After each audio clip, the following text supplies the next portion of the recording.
एक छोटे से गांव में रामू नाम का एक गरीब किसान रहता था। उसका घर मिट्टी का था, छत टूटी हुई और हालात इतने खराब थे कि कई बार उसे और उसकी पत्नी गंगा को बिना खाना खाए ही सोना पड़ता था। लेकिन इतनी गरीबी के बावजूद भी रामू के चेहरे पर हमेशा एक सुकून भरी मुस्कान रहती थी। सुनते हो जी, हम कब तक ऐसे ही जिंदगी गुजारेंगे? ना ढंग का घर, ना कपड़े, ना ही बच्चों के लिए कुछ।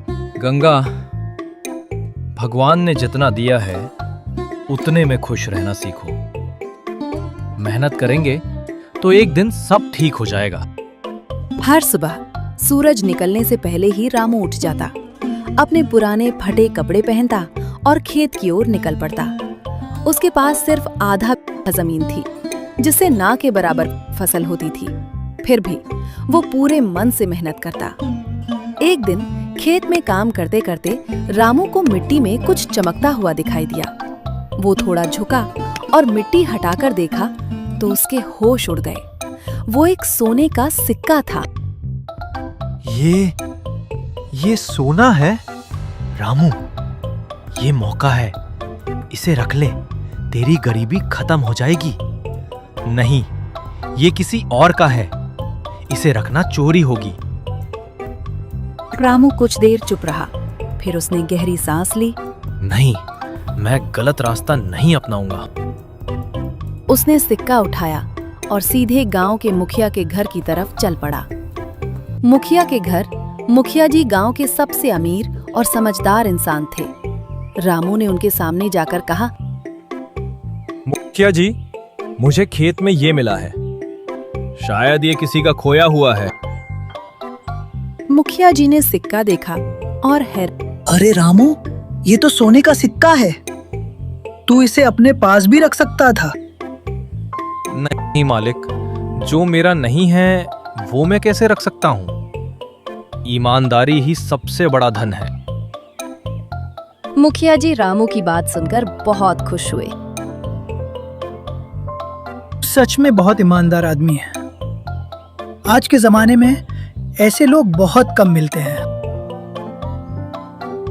उन्होंने पूरे गांव में घोषणा करवाई, जिसका भी ये सोने का सिक्का है वो आकर ले जाए। लेकिन 3 दिन बीत गए, कोई भी उस सिक्के को लेने नहीं आया। उसी गांव में ही एक आदमी रहता था, शंभू। वो बहुत लालची और चालाक था। जब उसने ये बात सुनी तो उसके मन में लालच आ गया। अगर मैं कह दूं कि ये सिक्का मेरा है तो मुझे मुफ्त में सोना मिल जाएगा। अगले दिन शंभू सीधे मुखिया के पास पहुंचा। कुछ दिन पहले खेत में खो गया था। अच्छा, अगर ये तेरा है तो बता, इसमें क्या निशान है? शंभू थोड़ा घबरा गया, लेकिन फिर भी बोला, उस पर एक फूल बना हुआ है।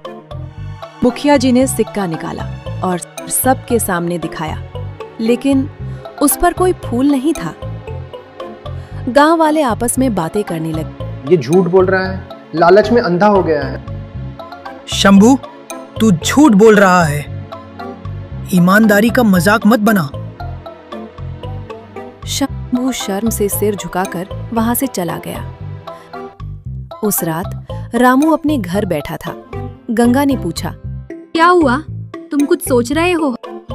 गंगा, वो सिक्का अभी तक किसी ने नहीं लिया। अब समझ नहीं आ रहा क्या करूं।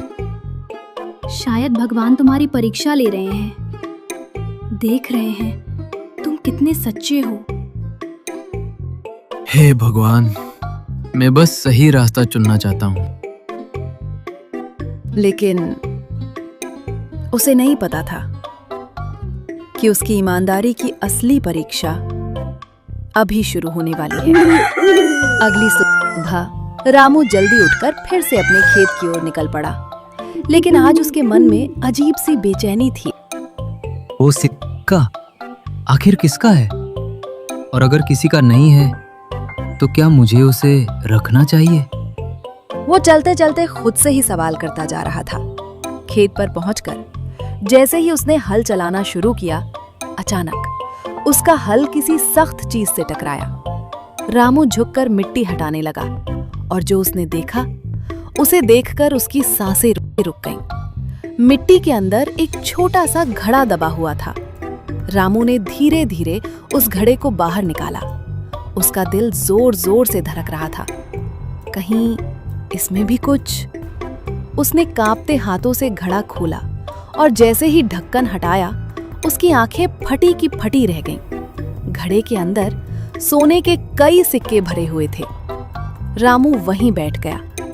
अब उसके सामने सबसे बड़ा सवाल, हे भगवान, ये क्या हो रहा है? क्या ये भी किसी का है?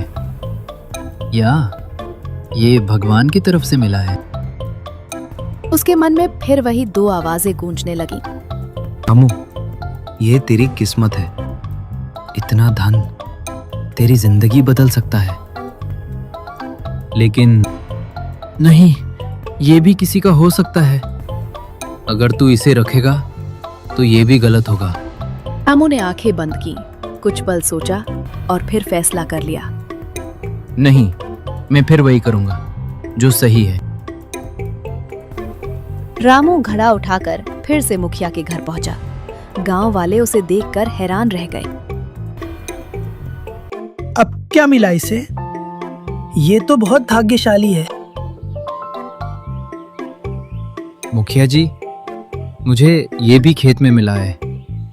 शायद ये भी किसी का हो। मुखिया जी ने घड़ा खोला और अंदर सोने के सिक्के देखकर दंग रह गए। रामू, ये तो बहुत बड़ी दौलत है। तू चाहता तो इसे छुपाकर अमीर बन सकता था। मालिक, अगर ये मेरा होता तो मैं रख लेता, लेकिन जो मेरा नहीं है उसे मैं कैसे रखूं?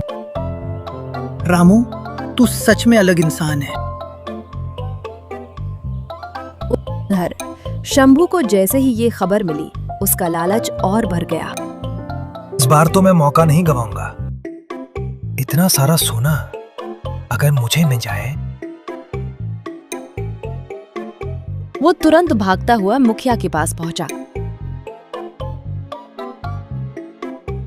भैया जी, ये घड़ा मेरा है।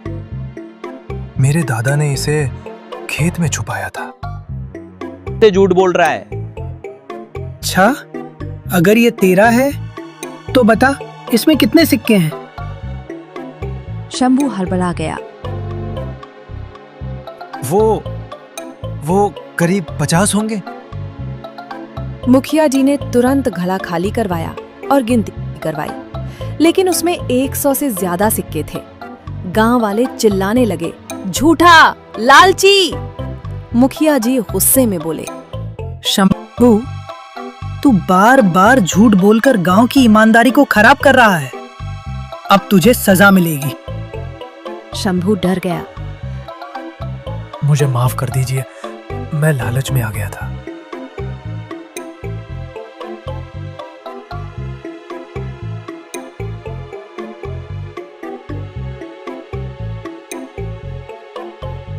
अब पूरे गांव में चर्चा होने लगी। रामू कितना ईमानदार है, इतना सोना मिलने के बाद भी नहीं रखा।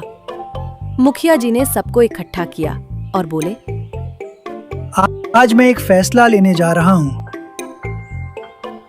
रामू चुपचाप खड़ा था। उसे नहीं पता था कि उसकी किस्मत अब क्या मोड़ लेने वाली है।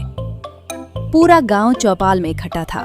हर कोई बस एक ही चीज जानना चाहता था, मुखिया जी क्या फैसला करेंगे। रामू चुपचाप खड़ा था। उसके चेहरे पर न लालच था न डर, बस एक सच्चाई थी। मुखिया जी आगे आए और बोले, गांव वालों, आज मैं एक बहुत बड़ा फैसला सुनाने जा रहा हूँ। रामू को उसके खेत में एक नहीं बल्कि 2 बार सोना मिला, और हर बार उसने बिना लालच किए वो मेरे पास लाकर दे दिया। सच में? ऐसा कौन करता है आजकल? इतना ईमानदार इंसान। मैंने 3 दिन तक इंतजार किया, लेकिन कोई भी इस सोने पर अपना हक साबित नहीं कर पाया। इसका मतलब साफ है, ये धन किसी का नहीं है। रामू ये सुनकर चौंक गया। उसने धीरे से कहा, लेकिन मुखिया जी, ये मेरा भी तो नहीं है। रामू, यही तो तेरी सबसे बड़ी खासियत है।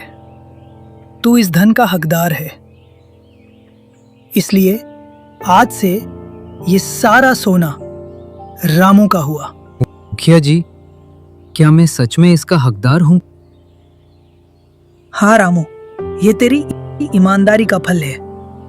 अगर तू चाहता तो इसे छुपा सकता था, लेकिन तूने सही रास्ता चुना। उधर शंभू को अपनी गलती का एहसास हो चुका था। वो आगे आया और रोते हुए बोला, रामू, मुझे माफ कर दो। मैं लालच में अंधा हो गया था। गलती हर इंसान से होती है, जरूरी ये है कि हम उसे सुधारें। शंभू, तुझे सजा के तौर पर गांव के गरीब लोगों की 8 महीने तक सेवा करनी होगी। मैं ये सजा खुशी खुशी स्वीकार करता हूँ।